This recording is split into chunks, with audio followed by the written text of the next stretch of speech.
अब एक और मामला है, हमने देखा कि अभी हाल ही में बड़ा कंट्रोवर्सी भी बन गई थी कि जिस तरह से बुकला का कन्वेंशन हुआ आसमा जहांगीर फाउंडेशन की तरफ से, और वहाँ बड़ी इस तरह की तकरीरें हुई कि जी आज़ादी की बात और जनाब ये कि जी इस्टेब्लिशमेंट जो है यहाँ पर हर चीज़ चलाती है। तो हमने देखा कि ज़ाहिर है कि वकला एक बड़ी बरादरी है, उनकी बड़ी कुर्बानियाँ हैं मुल्क में आइन और कानून की बालादस्ती के लिए। लेकिन अभी आप देख रहे हैं मनाजिर कि एक जज साहब हैं, उन्होंने आखिरकार एक फ़ैसला दे दिया। ये भी एक इस्टेब्लिशमेंट अपनी जगह होती है जनाब, ये जो ब्यूरोक्रेसी की इस्टेब्लिशमेंट है उसमें पुलिस भी है, उसमें ज़िला इंतज़ामिया भी है। असिस्टेंट कमिश्नर और डिप्टी कमिश्नर वो उन्होंने अदालत के अहकामात की हुक्मदुली की, तो उस पर उनके खिलाफ फैसला सुना दिया। अब जब फैसला सुना दिया गया तो जनाब सब इकट्ठे हो गए और उसमें वकला, सीनियर वकला गए और देखिए वहाँ जाकर तशद्दुद का निशाना बनाया जज साहब को कि जी आपने फैसला किस तरह से दिया। इससे पहले कहा जाता है जी मीटिंग भी मुबैना तौर पर हुई, और उसके बाद देखिए जज साहब को ज़बरदस्ती उनकी कुर्सी से उठाकर जनाब बाहर निकाल दिया कमरा अदालत से। अब मैं देख रहा था कुछ लोग कह रहे हैं जी अब जंगले लगा देने चाहिए, ताले लगे होने चाहिए कि ये वकला किसी तरह से आगे ना जा सकें। ये हाल हो गया है। अब गुलाम नबी साहब ये बड़े दुख की बात है। एक तरफ हम देखते हैं कि बात की जाती है जी आइन और कानून की बालादस्ती और जनाब वकला की बड़ी कुर्बानियाँ हैं, लेकिन दूसरी तरफ जब हम ये देखते हैं इस तरह के मनाजिर तो सारी बरादरी बदनाम हो जाती है। बिल्कुल दुरुस्त बात है। बार और बेंच जो हैं वो एक ही गाड़ी के दो पहिए हैं। इसको अगर आपने देखना है इंटरनेशनल तनाज़ुर में या पाकिस्तान के तनाज़ुर में, तो कायद-ए-आज़म मोहम्मद अली जिन्ना जो हैं उनको हम रोल मॉडल के तौर पे देख सकते हैं। लामा इकबाल रहमतुल्लाह हैं, उनको आप रोल मॉडल के तौर पे देख सकते हैं। इस तरह से बहुत मोस्ट सीनियर लॉयर्स पाकिस्तान में गुजरे हैं और इस वक्त भी मौजूद हैं, जिन्होंने हमेशा बार के साथ बेंच की जो शराकतदारी है, जो बेंच की इज्जत है, उसको बरकरार रखा है। बुनियादी तौर पे इस केस में आप ये देखें कि हुआ क्या, जज साहब ऑर्डर पास करते हैं और उसकी अमल दरामद के हवाले से जब तलब किया जाता है डीसी मंडी बहाउद्दीन को और एसी मंडी बहाउद्दीन को, तो वो वहाँ पे पेश नहीं होते बल्कि किसी और शख्स को भेज देते हैं। वो शख्स आके बदकलामी करता है डिस्ट्रिक्ट एंड सेशन जज राव अब्दुल जब्बार खान साहब के साथ। बड़े मोतबर जज हैं और सीजनड आदमी हैं। कोई इनके कैरियर पे ऐसी कोई बात नहीं है कि इन्होंने कभी इस तरह लड़ाइयाँ की हों या कुछ इस तरह की कोई ऐसी कहीं पे रिकॉर्ड साथ होता है। उसके साथ क्या किया गया कि उन्होंने फिर इनको तौहीन अदालत के नोटिस जारी कर दिए दोनों अफसरान को, और रात को डिप्टी कमिश्नर मंडी ने इनको कॉल किया और इनको बुरा भला कहा और उसके साथ बैड वर्ड्स भी यूज की।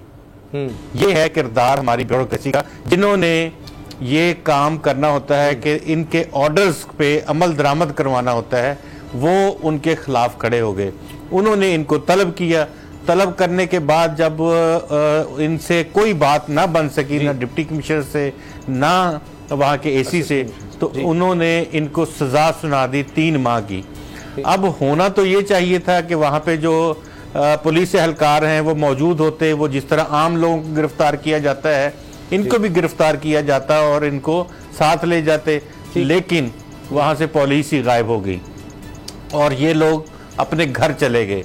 फिर पता चला कि जी ये डीसी हाउस में अपने घर में ये मौजूद हैं। फिर रात को वो वहाँ से निकले और बड़ी आज़ादाना तरीके से वो लाहौर चले गए। अब दिन में जब डीबीए जो है डिस्ट्रिक्ट बार एसोसिएशन मंडी बहाउद्दीन, उनके सदर हैं जाहिद गोंदल, वो भी इस हवाले से ही जज साहब के पास गए, क्योंकि वो वकालत कर रहे थे डिप्टी कमिश्नर की, और उन्होंने जाहिद गोंदल साहब ने भी इसी तरह से बदतमीजी की इनके साथ। और फिर वो कुछ हुआ जिसके ऊपर मैं कहता हूं कि अदालती तारीख का अफसोसनाक तरीन वाक़या है कि मुअज़्ज़ज़ जज को ज़दोकोब किया गया और उन्हें मारा भी गया, और उसके साथ साथ उनके साथ बदतमीजी की।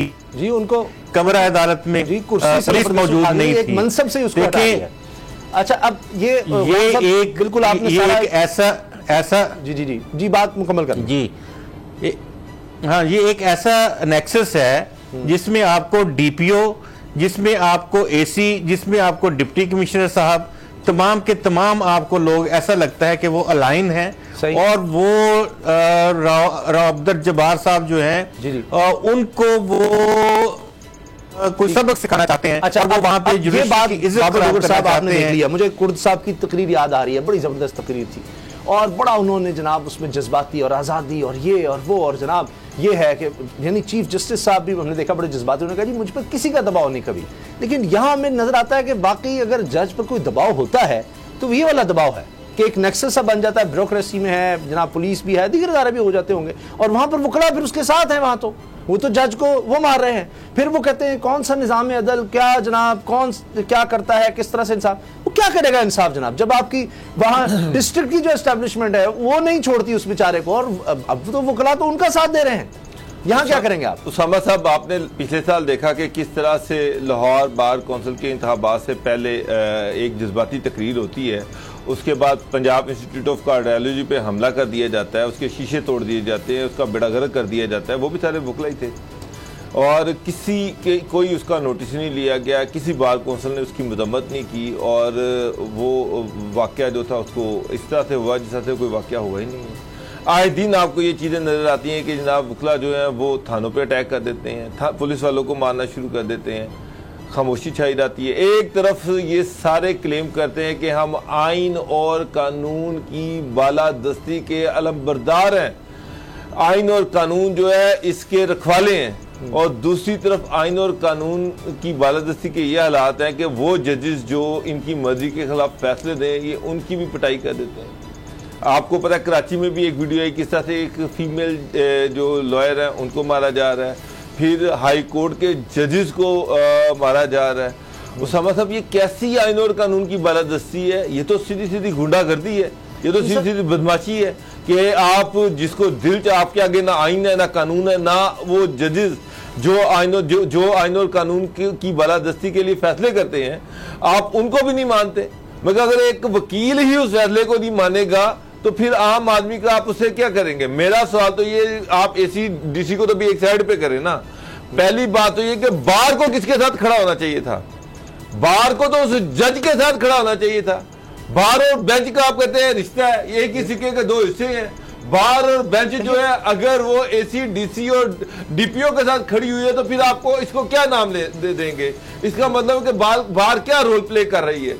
अब मैं कोई गलत बात नहीं यहाँ पे करना चाहता, लेकिन ये मैं हैरान रह गया कि वकला जो है वो एसीडीसी के साथ खड़े हुए हैं। सर ये अलमिया है, मगर हमने इस्लामाबाद हाईकोर्ट पर जब अटैक हुआ था और मैं तो समझूंगा कि असर मनिल्ला साहब को जिस तरह से चीफ जस्टिस इस्लामाबाद हाईकोर्ट को बिल्कुल महबूस करने की कोशिश की गई थी, मैं उन्हीं की बात कर रहा हूँ कि आपने तो चीफ जस्टिस नहीं छोड़ा इन्होंने, और तब उसके बाद एक्शन भी हुआ था सर, उसमें तो उनके लाइसेंस भी खत्म किए गए, यानी और उनके खिलाफ एक्शन हुआ था वकला के। तो अब भी उम्मीद की जा सकती है कि वकला बरादरी खुद एक्शन ले। चीफ जस्टिस ऑफ पाकिस्तान को इस देखिए उसामा गाजी साहब, इस ये जो जज साहब पर हमला है इसको हाई कोर्ट अपने ऊपर हमला तस्वर करे, सुप्रीम कोर्ट अपने ऊपर हमला तस्वर करे, इसकी प्रॉपर इंक्वायरी होनी चाहिए और उसमें जो जिम्मेदारान हैं उनके खिलाफ कार्रवाई होनी चाहिए।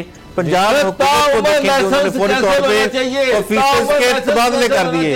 ऐसे वकला का क्या वो चले क्यों ना हो? पंजाब हुकूमत ने सब्सक्राइब करें और बेल दबाएं ताकि कोई खबर रह न जाए।